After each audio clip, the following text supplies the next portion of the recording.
आज मैं आपको लेके चलती हूँ एक ऐसे मंदिर में जो कि 51 शक्तिपीठों में से एक है। और इस मंदिर में बहुत सारी ऐसी बातें हैं जो आपको हैरान कर देने वाली हैं। अगर आप इस ब्लॉग को ऐसे ऐसे ऐसे करके देखोगे तो बहुत सारी चीज़ें स्किप कर दोगे, इसलिए प्लीज़ इस ब्लॉग को ऐसे ऐसे करके मत देखना। मेरा कहने का मतलब है कि पूरा ब्लॉग देखना, क्योंकि मैं हर सेकंड में आपको कुछ ऐसी बातें बताने वाली हूँ जिससे सुन सुन के आप पक्का शॉक्ड हो जाओगे। तो चलो शुरू करें। तो गाइस, आज मैं आप लोगों को लेकर जा रही हूँ श्री चामुंडा नंदीकेश्वर धाम। ये मंदिर बहुत प्यारा मंदिर है, और चामुंडा माता और नंदीकेश्वर नाम इसे क्यों दिया गया है उसके पीछे भी एक कहानी है जो कि मैं आपको इस ब्लॉग में बताऊंगी। तो सबसे पहले तो इसका प्रवेश द्वार कुछ ऐसा है, और उसके प्रवेश द्वार के अंदर जाने के बाद आपको इस तरह का हॉल दिखेगा, बहुत बड़ा सा। ये जो मंदिर है वो काली माता जी को समर्पित है। पर अभी के दिनों में अगर आप इस मंदिर में जाते हैं तो आप मतलब अच्छे से दर्शन नहीं कर पाएंगे, क्योंकि अभी के दिनों में इस मंदिर का काम चल रहा है, जिसकी वजह से मैं ऊपर की क्लिप्स नहीं ले पाई, क्योंकि वो मतलब काम वगैरह चल रहा है वहाँ पे। और दूसरी बात कि मैं अंदर की फ़ोटोज़ भी नहीं ले पाई, क्योंकि जनरली जो है एक धार्मिक स्थलों में फ़ोटो वोटो आप नहीं ले सकते हो। पर मैंने जो था वो ट्राई किया था माता रानी जी की फ़ोटो लेने का, जो मूर्ति है वहाँ पे। पर वहाँ पे पुलिस सिक्योरिटी बहुत ज़्यादा रहती है, और मेरे सामने उस टाइम मतलब पुलिस ही खड़ी थी। और वो लोग मतलब दूसरे लोगों को जो मेरे से आगे थे और वो ऐसे कोशिश कर रहे थे, तो उन्होंने कहा कि हम फ़ोन वगैरह आपके ले लेंगे। तो मैं फिर इतना बड़ा रिस्क नहीं ले सकती थी। तो मूर्ति के दर्शन तो मैं आपको इस ब्लॉग में नहीं करवा पाऊँगी, पर बाकी मंदिर दिखाया है। तो चलो मैं अब आगे कंटिन्यू करती हूँ। ऊपर मंदिर है, और मंदिर की सीढ़ियाँ उतरने के बाद आपको ये बहुत बड़ा सा एक स्विमिंग पूल दिखाई देता है। इसमें आप बोटिंग कर सकते हैं, और इसमें स्विमिंग पूल में जैसे कि आपने देखा ही होगा कि एक भोलेनाथ जी की बहुत बड़ी मूर्ति बनाई है, और दूसरी तरफ एक सरस्वती माता जी की मूर्ति बनी हुई है। माता चामुंडा जी का नाम चामुंडा माता इसलिए पड़ा क्योंकि उन्होंने दो राक्षस चंड मुंड दोनों का वध किया था। तो उन्हीं का वध करने पर माता रानी का नाम चामुंडा पड़ गया था।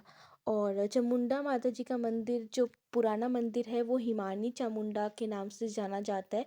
लेकिन वहाँ पर पहुँचना बहुत ज़्यादा कठिन था, इसलिए एक राजा थे, उन्होंने मतलब प्रे किया कि मैं चाहता हूँ कि ये मंदिर जो है वो थोड़ा ऐसे स्थान पे चला जाए जहाँ पे लोगों का आना जाना आसानी से हो सके।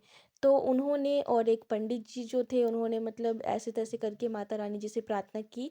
जिसके बाद माता रानी जी ने उन्हें सपने में आके बताया कि वो कोशिश करें, उन्हें एक जगह पे एक मूर्ति मिल जाएगी। तो वहाँ पर उस मूर्ति की जो है वो स्थापना कर दे। तो मतलब राजा ने आदेश दिया, और वो मूर्ति जो थी वो खोदी भी, मतलब वो मतलब जगह खोदी गई तो वो मूर्ति दिखी भी। लेकिन क्योंकि सैनिकों से ऐसे ही उठा रहे थे, तो वो लोग उस मूर्ति को उठा नहीं पाए थे। और फिर बाद में ऐसा कहा गया है कि बाद में जो पंडित जी थे, उनके सपने में माता रानी फिर से आए, और उन्होंने बताया कि मतलब जो सैनिक हैं वो इसे आम मूर्ति समझने की जो है वो गलती कर रहे हैं। तो फिर पंडित जी जो थे, उन्होंने मतलब स्नान वगैरह किया, और मतलब पूरे विधि विधान से वो मूर्ति को लेके गए थे। तो तब अकेले ही वो उस मूर्ति को उठाने में सक्षम थे, जबकि पहले उस मूर्ति को इतने सारे सैनिक मिलके नहीं उठा पा रहे थे। इसके अलावा आप लोगों ने नंदीकेश्वर भी पढ़ा, तो इसका नाम नंदीकेश्वर क्यों है, उसके पीछे भी एक बहुत मतलब प्रचलित कथा है। और सबसे हैरान करने वाली बात तो ये है कि एक ऐसा मंदिर है जहाँ हर रोज़ एक लाश चलती है।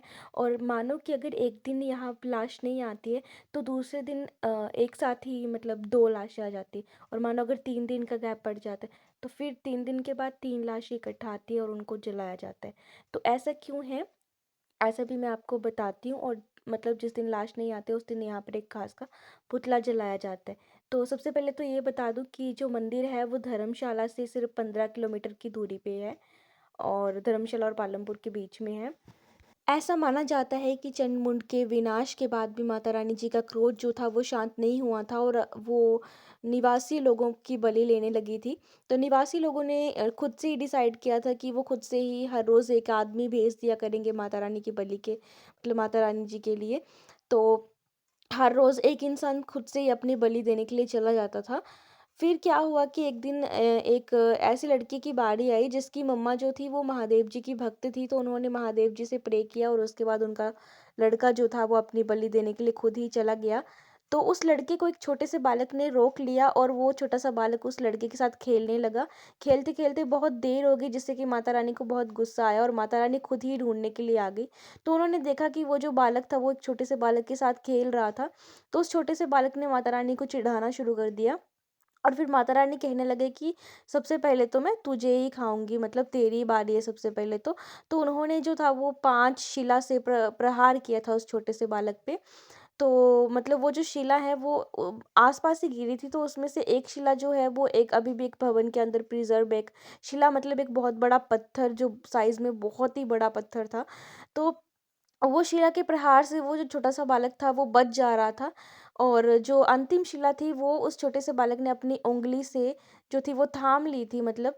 तो फिर माता रानी ने जब ध्यान लगाया तो उन्हें पता चला कि ये तो महादेव हैं, और उनका फिर गुस्सा वहाँ पर शांत हुआ था। तो उसके बाद ही महादेव जी ने उन्हें बोला था कि आप ऐसे मतलब हर रोज़ ज़िंदा लोगों की बलि नहीं लोगे। हर रोज़ जो है वो आपके मंदिर में एक मतलब एक लाश जो है वो आ जाएगी। तो तब से लेके अब तक मतलब यहाँ पर जो है वो मतलब हर रोज़ एक लाश आती है, और अगर एक रोज़ ना आए तो यहाँ पे घास का पुतला जलाया जाता है, और मतलब दूसरे दिन जो है फिर वो 2 लाशें आ जाती हैं। तो ये काफ़ी सालों से होता आ रहा है। और वो जो महादेव जी ने अपने ऊपर शिला रोकी थी, तो वो शिला मतलब महादेव जी जो है वो उस शिला के नीचे आज भी हैं। उस शिला के नीचे एक शिवलिंग है, और वो शिला आज भी वैसे ही है ऊपर, तो उसी को नंदिकेश्वर धाम बोला गया है। तो एक बहुत प्यारा मंदिर है, यहाँ पर माता रानी और शिव जी भगवान जी दोनों ही विराजमान हैं। बाकी इस मंदिर के पास ही बनेरी खड्ड है जो कि मेरे जस्ट पीछे आप देख सकते हैं। तो इस खड्ड में भी बहुत अच्छा दृश्य है, आप अपनी रील्स वगैरह बना सकते हो, बहुत सारे एंजॉय कर सकते हो। बट हाँ, थोड़ा रिस्की रहता है, आपको पता ही है पहाड़ी एरिया है, तो रिस्की है। बाकी बात करें कि आप इस मंदिर तक कैसे पहुंच सकते हैं, तो यहाँ से 28 किलोमीटर दूर गगल में एक एयरपोर्ट है, तो आप उसका भी यूज़ कर सकते हैं। गगल में बाय प्लेन उतरने के बाद आप जो है वहाँ से बस या गाड़ी कर सकते हैं। और ट्रेन की बात करें तो आप तब भी जो है कांगड़ा या फिर मरंडा तक जो है वो ट्रेन में आ सकते हैं, पठानकोट से ट्रेन ले सकते हैं आप। और फिर आपको मतलब उतर के वहाँ से बसेस आप ले सकते हैं।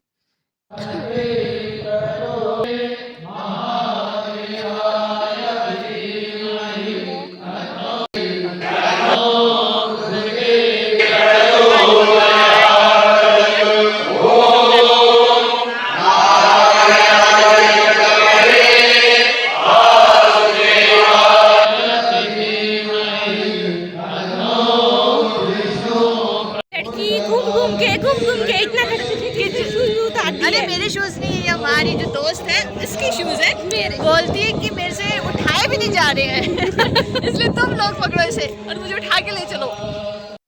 गाइस, ये तो था आपका चामुंडा मंदिर, चामुंडा नंदिकेश्वर धाम, जिसके मैंने आपको दर्शन करवा दिए। आई नो इतनी अच्छी वीडियोस नहीं बनी, और मे बी मैंने कहीं आपको पार्ट भी नहीं दिखा पाई। बात ये है ना कि मैं न्यू न्यू ब्लॉगर बनी हूँ, और दूसरी बात ये है कि कहाँ कैमरा यूज़ करना है और कहाँ नहीं, इन चीज़ों का थोड़ा ध्यान रखना पड़ता है, क्योंकि जैसे मैंने आपको बताया कि थोड़ी पुलिस वुलिस लगी हुई थी, तो मुश्किल हो जाता है कि हम अंदर की जो मतलब मूर्तियाँ हैं उनकी पिक वगैरह हम ले सकें। बट नेक्स्ट टाइम मैं ट्राई करूँगी कि मैं अंदर की जो फ़ोटोज़ वगैरह हैं वो भी लेके आ जाऊँ आपके लिए। और जिन लोगों ने मेरा ये तो सेकंड पार्ट है, जिन लोगों ने फर्स्ट पार्ट नहीं देखा वो प्लीज़ देख लें, क्योंकि फर्स्ट पार्ट में मैंने धर्मशाला का स्टेडियम, वहाँ का वाटरफॉल, भागसूनाग मंदिर जो है वो कंप्लीट किया है, और उनकी हिस्ट्री भी बताई है। इसके साथ साथ धर्मशाला में एक बहुत ही फेमस चर्च है जो कि 1905 से भी पुराना है, और ये मंदिर भी जो है वो भी बहुत पुराना है, ये भी 1905 से पुराना मंदिर है। तो उस चर्च के बारे में भी मैंने आपको बताया हुआ है वहाँ पे काफ़ी डिटेल में। तो जिन लोगों ने मेरा फर्स्ट पार्ट नहीं देखा है, प्लीज़ वो लोग फर्स्ट पार्ट देख लें, और जो लोग न्यू हैं वो चैनल को सब्सक्राइब कर लें, ताकि दोबारा कोई भी न्यू वीडियो मैं डालूँ ऐसी, तो वो आप लोग देख सकें। और इसके साथ-साथ मैंने जो छोटी-मोटी मिस्टेक करी है उनको तुम लोग इग्नोर करना, क्योंकि ये तो मेरी शुरुआत है। और बाकी तुम लोगों को ब्लॉग कैसा लगा वो तुम कमेंट सेक्शन में बता देना। Thank you so much. Bye bye.